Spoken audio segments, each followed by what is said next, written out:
Today we're going to be covering Overgerard. It was written by Park Se-nal. The novel opens with a prologue because it knows it's going to start a little slow and you need to have a little sneak peek to be getting into this novel. The Silver Knights, who are trying to do a boss raid on Kokoro Island, they are raiding the Helgao boss, and Grid is caught when he enters the boss room with his stealth hoodie. And the moment he enters the room, it breaks his stealth. And so they see him and they're sitting there, there's an intruder. What do we do? They're also really confused because they're like, how did this guy get in here? Before the Silver Knights can approach Grid to escort him out, Helgao spawns in and starts with a giant field of fire and wipes out half of the Silver Knights. Peaksword is sitting there thinking, we're going to lose the raid again. We've tried several times. We've upped our fire resistance to 86% and I still receive so much damage. Then he hears a ting, ting, ting, and he looks over and he sees Grid, who came in with the hoodie, and before they could escort him out, has taken the hoodie off, and underneath has this gold and red armor with like a dragon's tail on it. And he's sitting there just mining away this firestone that's in the wall, completely ignoring the fight between the Silver Knights and Helgao. Grid complains to Peaksword that, hey, why are you just standing around? Can't you just fight the guy? Because Peaksword is just shocked that Grid is there while they're trying to fight this field boss. The absurdity of this situation is what just stops Peaksword in his tracks. So Peaksword asks, how can you be fine? And Grid's response is like, it's obvious. It's item effects.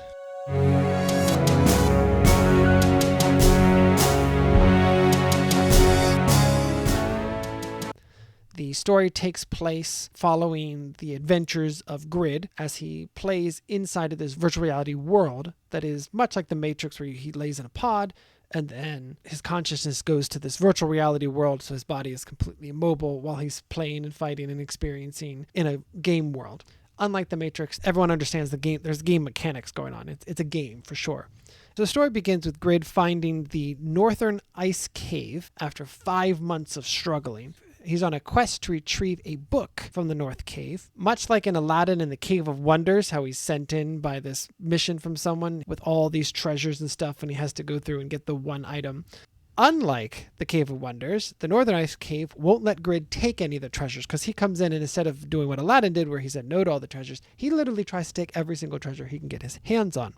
But because it's a video game, he would take it and it would just kind of fade away and reappear and be like, this is invalid, you can't take it. So he's super upset. Grid was here in the Northern Ice Cave because he accepted an S-grade quest that he couldn't give up on, even if he wanted to, after accepting it. So even after dying in the game many times over in the last 3 months, he almost quit the game because he can't quit the quest and continue playing the game. So he almost quit the game itself and just stopped playing altogether. But he is unusually tenacious and patient. And so he just applied that to this and just plodded away with constant perseverance and eventually found the Northern Ice Cave. Getting there is the challenge. Once he's there, there's no monsters or bosses or traps. He just has to get the book. So he gets the book and he appraises it, wondering what item is so amazing that he would suffer for 3 months on this S-class mission just to get. So he appraises it and is overjoyed to find out that it's not just a skill book, it's actually a class change book to a legendary class called Pagma's Successor. Pagma was a legendary blacksmith who lived hundreds of years ago, whose skills transcended dwarven blacksmiths and approached godly levels of skill. With this book, Grid could instantly become a legendary blacksmith. Legendary class is the strongest class in the game of Satisfy. Satisfy is the VR MMORPG game that is the main world and the main game that is played in this web novel. Grid is a poor college student that is trying to pay off his school debts. He also bought the gaming capsule for 10 million won and has to pay that off. And he wants to sell extra items he finds in the game to pay off his debts, to pay off his capsule, to live off of. That's like his dream. That's his plan for his livelihood. And he realizes that he could sell this item for way more than if he turned it in and got the quest reward for the Sun Sword, which is the promised reward for the quest. Knowing that he could pay off his capsule, he could pay off his school debts, he could live his life however he wanted, that he would have it made, he could buy a car, he could impress his friends, he would no longer be a loser. He decides, yeah, I'm going to sell this. People would pay through the nose for this. Like if I put this up on auction, people would pay hundreds of millions of billions of won just for this.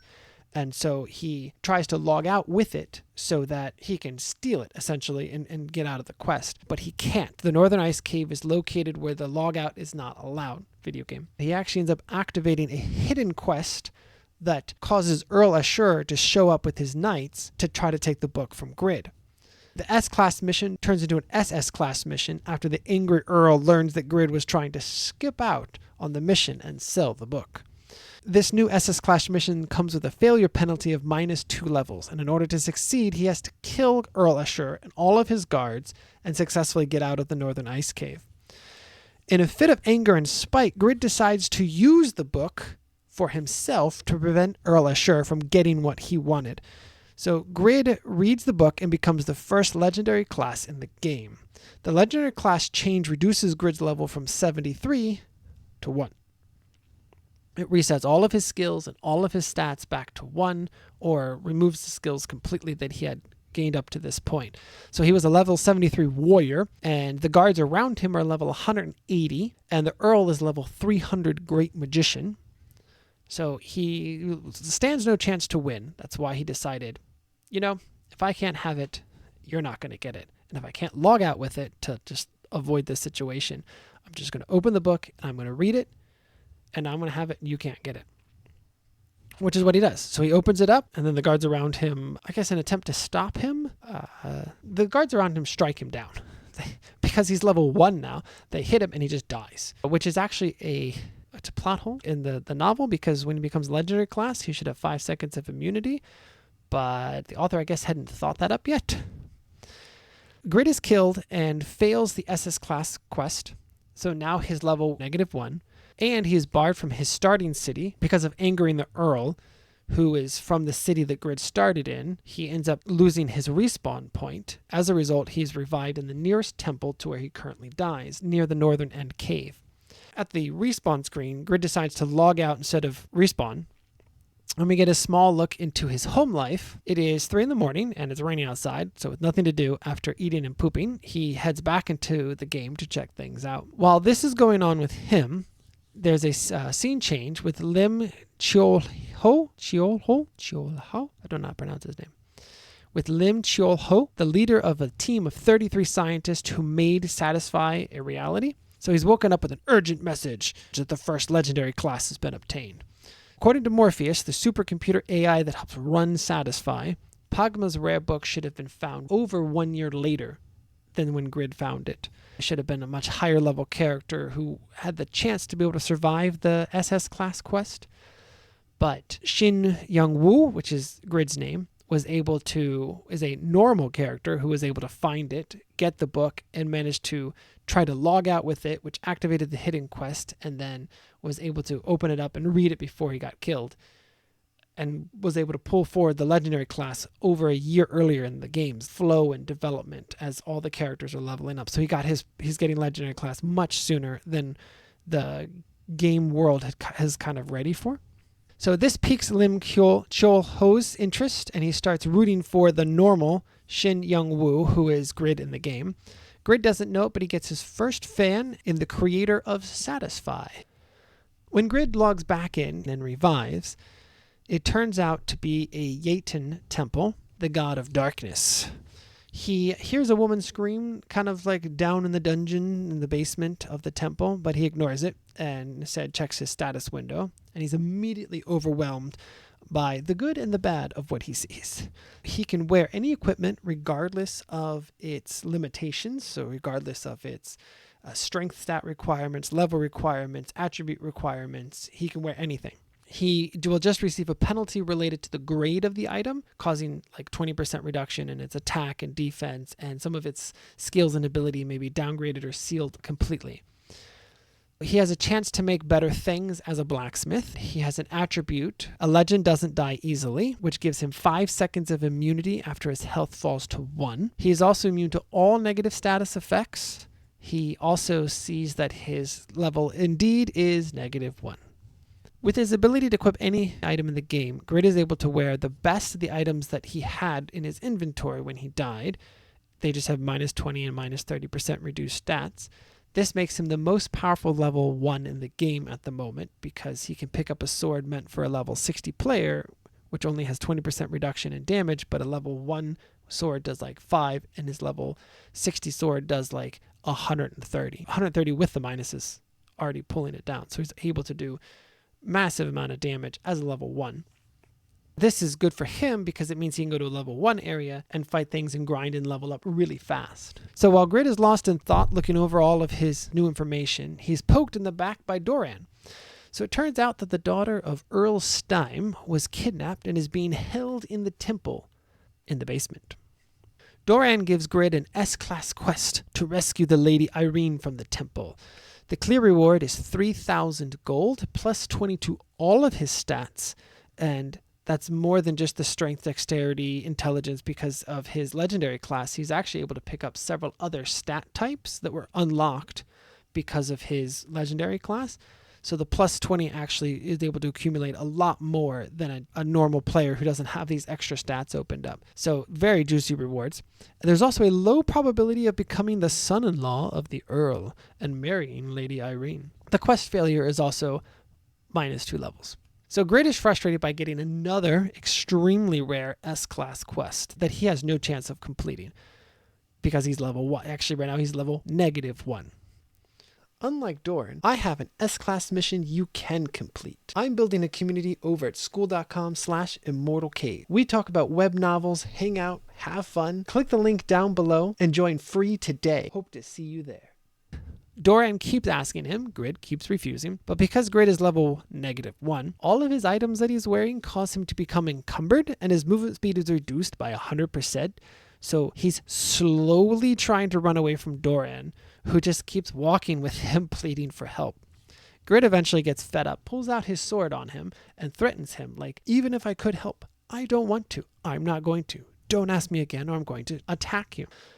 Doran asks one more time, realizing that Grid is not going to change his mind. Grid then swings his sword at Doran, and in the backswing he ends up accidentally poking and killing one of the other priests in the church of Yeaton, thus causing them to become hostile to him, thus auto-accepting the quest, which then Doran is like, I knew you were a good person on the inside. Grid's luck up to this point wasn't all bad because black magicians tend to focus on debuffs and curses. And right now, Grid is a legendary class and he's immune to all debuffs and curses, essentially. He is the natural enemy of the black magicians. He just doesn't know it yet. Grid and Doran fight their way to the basement, but mostly Doran does the fighting because Grid is as slow as a turtle and only level -1. Doran has to rely on a green ring in order to survive the onslaught of debuffs and occasional attack spells, because black magicians 0 to 100 levels have like no offensive spells. And so they can only really stack curses and debuffs on him to fight. Grid recognizes that he's no help in this situation, and he sees the ring and it's just like, that actually looks like a really, really nice ring. I wonder if I could get it. So at the basement, they meet the Blood Witch. She is a player named Yora, who is working for the Church of Yeaton. She's a top ranker in the world of Satisfy, and Grid recognizes her because she's beautiful. She refuses to let his quest succeed at the cost of her quest, so they end up fighting. She ends up correctly assesses that Grid is actually not dangerous, but Doran is. He's probably a really high-level NPC that's the most difficult thing to deal with. She is a second awakened black magician, so she actually has a bunch of offensive spells. So the difficulty in raising your black magician level is in those really low levels, and then once you get to a higher level, then you can get your offensive spells. So it's like this trial by fire to get to that point. Well, she is at that point, so she creates this giant broadsword of fire and just throws it at Grid, and it crits on him, immediately reducing his health to 1, but because he has 5 seconds of invulnerability, he looks fine. And so he sees that he's all of a sudden entered his invulnerability state, so he yells at Doran, I'll tank everything, you get him, and just starts running forward in this slow, methodical 100% reduction in speed. So to everyone else, it looks like he's just calmly and confidently walking forward, unfazed by all these things that are hitting him, which are really powerful black magic spells. His 5 seconds do eventually go up, but it's not his enemies who actually end up killing him. Doran is behind him, throwing daggers and killing black magicians until they get really close to Yora within those 5 seconds. And he steps on Grid's back and jumps into the air to attack Yora. And that little jump, because Grid is level -1 and is very weak, just jumping off of him causes it to do -1 damage, which kills him. And so Grid fails, causing his level to drop to -3. Yora is left utterly confused and misunderstands Grid's accidental death as him yielding the quest to her. This hurts her pride because she's like, I don't need help to complete this mission. And it also cements Grid in her mind as a mysterious person who is somehow stronger than her, who takes pity on her. And this causes her to just become fixated on him and who he is and why did he do that and how powerful is he really and what's the true extent of his skills, and he must be really good if he's acting this cool. Because remember, he's walking towards her very calmly, so she's just guessing at all these things. Grid, on the other hand, is furious at the NPC and now has to wait 12 hours to log back in because of the second death in 24 hours safety feature of the game. Grid takes his time to vent his anger by shouting out the window in the rain. After calming down, he spends time leaving hate comments on every site that he can find that mentions Yora across the internet. His sister finds him laughing creepily and typing on his keyboard late at night, as she gets angry at him for leaving comments and telling him he should know better. In the morning, Grid is watching TV, waiting for his death penalty time to be up. He sees Katz, a Japanese player, who reveals that he is the third player to get an epic class, Blood Warrior. The other epic class mentioned was Agnes. It's not revealed at this time, but you learn eventually that he's a necromancer. The epic class Blood Warrior gives Katz a life-stealing ability added to any weapon he uses. Grid is envious of Katz, but he tries to console himself by thinking of all the upsides of the production class player and how they are money-printing machines. So right before his time was up to log back in, a breaking news report covers the fight between Yora and a mysterious player that caused an entire temple to fall down like Samson in the Bible pushing down the pillars of the temple. Shin Young-woo, or Grid, could see Doran crawling out of the ruins with Irene, handing her something right before he dies. And this event is happening in the background of the screen. So as he's watching the broadcast, he happens to notice just a tiny way in the back, somebody crawling out with someone on his back and like stares right up against the TV screen. I think that's Doran. And I think he just gave something to Irene. Or he doesn't know Irene, but I think he gave it to the daughter of Earl Stein. And is like, I bet it's the ring. I hope it's the ring because I want the ring. They're too far in the background for any of the newscasters to be able to see them or to notice them. It's only Grid because he's interacted with them and he knows who they are. When Grid finally got to log back in, he starts back in Biaran village. Unfortunately, he needs to be at least level 120 just so that he can leave the city to get to a safer spot. So the monsters around are such high level that he needs to be level 120. In order to travel to a lower level area, he tries to find a carriage that can take him there, but he can't afford the transportation fees, so he's stuck. So Grid tries to solve this by making items and selling them to pay for his fare to Winston Village. So he has to use one of his 3 item creation slots that allow him to design any piece of equipment that he wants. It is really cute to see how clumsy and ignorant he is at this point in the novel. The author really did a good job of giving him so many flaws to work out over this story. He isn't naturally good at making things. He is hardworking, but he doesn't know everything. He has to learn stuff. The item he tries to make is so outrageously bad, it's funny. The game tries to rein him in as he's describing it, as he's making it. It's constantly like, yeah, you can't just do that. You can't. So he's like, attack of 10 million, makes me invincible, can slay dragons. And it's like, you can't do that. So it turns out so bad that he names his first sword that he makes Failure because he realized he added blue orichalcum that only drops from a level 200 field boss in the area, and he's level -3. The item description feels like asking ChatGPT to write something and it spits back this most awesome, fantastical description you have ever read. Grid makes the sword and it spits back like, this is what it is. This is like the thing you just designed. And he's just like, whoa.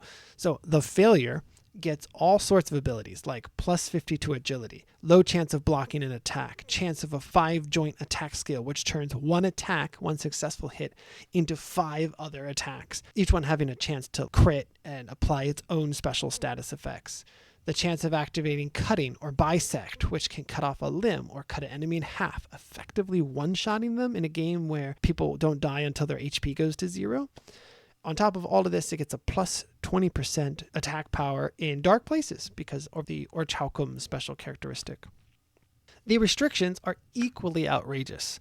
It's a level 300 or more, 5,000 strength, advanced sword mastery level 8 or higher, and it weighs 550 units. Grid realizes that the highest player in the game isn't even 300 yet, and 5,000 strength, you only get like 20 points per level. To put all of your points into strength would just be completely unbalanced. So he realizes that he can't make an item excessively good without taking into account the game balance. So he decides to save his item creation for when he reaches a wall or a trial or some situation that he just can't get out of, and he'll need to make the solution himself. And so he decides to just put that skill aside for now. Grid stows his regret and decides to join the Guardian of the Forest boss raid team to get the first of the 15 pieces needed to create failure. This is where Grid first meets Tobin, a member of the Tzeka guild. Grid has to lie to get onto the raid party. He is almost rejected, but Regis, a martial artist, is intrigued and convinces the team to let him join. Grid sees the lack of trust and backs out, knowing that he can't team up with a team that doesn't trust him. And rightly so, he was lying to them. So it's great that they reject him, not for some weird reasons, but for like completely legit reasons. It's a great interaction written by the author that's very believable. Grid heads to the smithy in town instead of going on the raid. When he walks in the door, he gets a notification saying that advanced level blacksmith will recognize his skill and be friendly towards him. But the blacksmith in the town is so low level that the buff doesn't work. So Grid has to work up a quest chain just to be able to get to use the smithy. He first has to chop wood. He is given an axe and told to chop wood. He uses the legendary Blacksmith Eyes appraisal skills and gains 100% understanding of the wooden axe. This lets him get the production method for the axe right away. He also notices it has no hidden features. Surprise. The understanding of an item allows Grid to remove a portion of the penalty as he gains greater understanding of something. The penalty goes from 20% to 18% to 10% to 5%. Once he hits 100% understanding of an item, certain features are unlocked. And in the case of the axe, he's able to see the line that he needs to hit on the firewood to chop it. At first, he doesn't believe it. He hits it, goes about halfway, loses the durability on the axe. He tries again, and it just pops right through. And so he's like, oh, well, that's a nice thing to have 100% understanding of something. So that's really cool. He has to chop through 500 pieces of wood. And because he's level -3, his stamina is so low, he actually can't get through all of it. But because of his obsessively dedicated personality and convincing himself that chopping wood is easier than 3 months of looking through high-level areas with high-level monsters that constantly are killing him to find the Northern Ice Cave, like this is easy compared to that. So I'm just going to keep doing this because as soon as I can do this, I can make my stuff, I can make money, I can pay off my debt. So this is just part of the work, and as soon as I get this done, the faster I can get it done. So he just refuses to stop and just chops his wood with great tenacity. At the 280th piece of wood, his vision gets blurry, but Grid doesn't give up. He tells himself that he wouldn't be him if he gave up so easily. After chopping the 460th piece of wood like a zombie, he suddenly gets a notification that the persistence stat has opened. By the time he finishes all 1,000 pieces of firewood, he has gained 4 points in his persistence stat. The work is so good that he gets 2 times the copper coins and 50% more experience from completing the quest. The next quest he gets also gets a difficulty boost because Smithy is kind of impressed with him, so he kind of has some expectations where before he had no expectations. Quest is to go up the mountain that's right outside the village to a mine that's near the top of the mountain. It takes him so long to get up the mountain with his slower movement speed and lower stamina because of being a level -3. He ends up raising his persistence stat over and over and over again.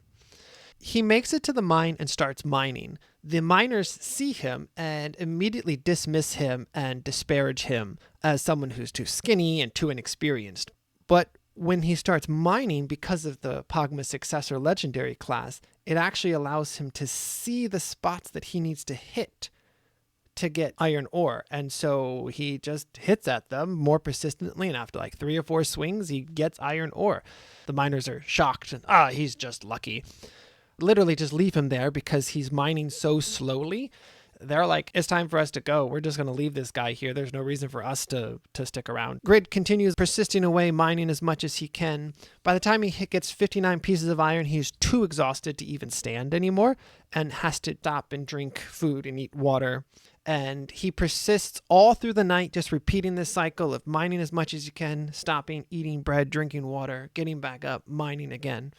By lunch the next day, he has to stop because he's out of water. So he descends the mountain at his slow pace and makes it into town by lunchtime.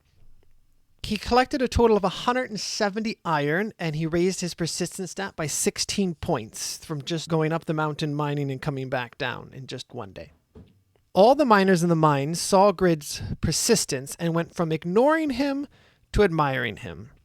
The attitude of the villagers changed too after hearing about Grid from the miners. And Smith gave Grid twice the rewards and acknowledged him as someone who will do great things in the future. Grid gets double the XP this time and levels up 4 times. His stats, which were fixed at 1 because of his negative level penalty, are now unlocked. His basic stats come back to normal. Then he gets his legendary class stats applied on top of it. So he goes from everything being locked to 1s to 10s, 15s, 20s. So all of a sudden he feels powerful, even though he's level 1. Grid feels overjoyed, and he truly feels like he is starting on his adventure as a legendary class character. Grid learns how to make Jaffa arrows from Smithy in pursuit of his dream to fund his ride out of the village. Grid is able to learn quickly because he had actually been studying blacksmithing while he was barred from logging back in because of his 12-hour death penalty. And that helps him just to understand. And the game itself also kind of assists the player in understanding the mechanics of a production class process. The novel goes into great detail about the creation and the production of the arrow, and Grid gets a few more quests for each step along the way. So he'll get a quest for the fletching, a quest for the shafts, a quest for the arrowheads, a quest for quenching. And each time that Grid completes one of those, Smithy will give him a certain amount that he had to produce for the quest, and then he'll get a certain amount as a reward. Because of his super high affinity with Smithy, he ends up just maxing out the rewards for all of those and getting like 150% or 200% rewards for each step. Grid tries to improve the arrows so that he can sell them at greater profit, but this means he has to work on each arrow several times longer just to get them to improve in the quality. But he thinks it's worth it as the rewards are extra dexterity and extra persistence. So he sees that even if I don't get a better monetary value out of this, getting stats is, he says, it's addictive. And if all I have to do is work on this to increase my dexterity instead of having to level up or increase in levels and stuff, then it's completely worth it. He activates legendary Blacksmith's patience skill by how great he is concentrating on his task of making the arrows. He also gets the random activation of the skill, legendary Blacksmith's breath. This excites him because it is a skill that he can't activate on command. It is randomly activated during the creation process. And this skill gives a 5% increase in the stats of whatever he's making and has a small chance of adding a random added effect to whatever he's making. So it might get a fire bonus. It might get thorns. It might get just some special enhancement to whatever he's making. And in the case of the arrows, it increases their attack damage and gives them the small chance to bypass the target's defense completely. Grid succeeds in making 100 Jaffa arrows with an epic rating. All his stats permanently increase by 4 because of this. Grid feels regret in making an epic rated consumable that can't be sold for much more gold above its base value. He wished he had been making a better armor or sword, which has a much better profit margin the higher the rating of the equipment. Before he has a chance to yell at Smithy in his anger, Smithy showers Grid with praise at the sight of the beautiful arrow that Grid made, and Grid softens up and changes his mood, realizing that an epic rating is better than failing, and he should be grateful instead. After looking at the arrow's stats, he sees that the arrow could do 15 points more damage than a normal Jaffa arrow and has the added option of a chance to ignore the target's defense completely. Any high ranker would pay anything to get these arrows. His stats also went up by 4. So Grid decides today is the best day of his life. The way that he's going to be able to get more money for these is by putting them up for auction. And that will then allow him to break free from just the base value of the arrow that might be capped at. Meanwhile, the leader of the Tzedekah Guild, Jishuka, was having a hard time. The Guardian of the Forest raid had just finished after 3 days of constant fighting. 75 guild members had died, and the rewards just barely covered the losses of the raid. The guild was in the middle of a linked quest line that was an S-grade quest to get an amethyst shield that dropped from the Guardian of the Forest. But they still hadn't gotten the drop after raiding it 4 times in the last 8 weeks. Depressed, Jushika told her guild members that they were going to stop raiding the Guardian of the Forest for 3 months. In the meantime, they were going to raise their levels by 15, and they would try again at the end of 3 months. The guild members knew that they would be beaten by their scary leader lady if they didn't make their levels. Even Regis had to get 20 levels in that time. They all ran out to level up like madmen, and Jushika put the remaining loot in the guild warehouse and heads to the auction house to buy more Jaffa arrows. She is so shocked to see the epic grade Jaffa arrows that she almost screams out loud. She bids 5 times the asking price and sends all her guild members out looking for the mysterious blacksmith with great potential. They complain that she had just sent them out to level up like crazy, and she tells them to shut up and start looking. Soon there was news about a mysterious blacksmith all over satisfying the internet. Major guilds were mobilizing their intelligent networks. Meanwhile, the target of all this uproar was in the labor office doing his day job in real life. He sat in the office waiting all day long to get a job opportunity, but kept getting punched in the stomach, pushed to the side, and could not get picked for any of the jobs that were coming through until there was one that came by that was for an electrical pooling, and he remembered, I'd done that in the past, and it's extremely painful and extremely tiring, and those things are really heavy. He didn't want it, and no one else in the labor office had wanted either. This job was paying more than all the other jobs, not combined, but just like 20 or 40% more. Shin Young-woo was not going to take it. He gets a call from his debt collector that his debt is due tomorrow and realizes, I have to get a job today, and this one pays more, so I'm gonna do it. So he takes the super hard job. When he gets home that evening, he is so exhausted that he can't even stay awake to take off his shoes and falls asleep at the door. The next day, he wakes up. When he comes downstairs to the kitchen, his mom tells him, how about you take the day off? Come eat breakfast with us. I've cooked you food. You need to sit down and eat with us. And she tells him that his father had to carry him to his bed last night, and they're all worried about him. Shin Young-woo is touched by the kindness of his family because right now he's kind of feeling down and alone, and the kindness that they're showing to him despite the fact that they are disappointed that he is a dropout from college, that he's a debtor, that he's lazy and plays video games. Despite all of this, his family still loves him, and he's really touched by all that, and he's encouraged by all of that. This is the end of the first 20 free chapters on Wuxia World. Thank you so much for watching all the way to the end. If you want more, you can let me know in the comments down below, and I can do the next 30 chapters. Bye for now.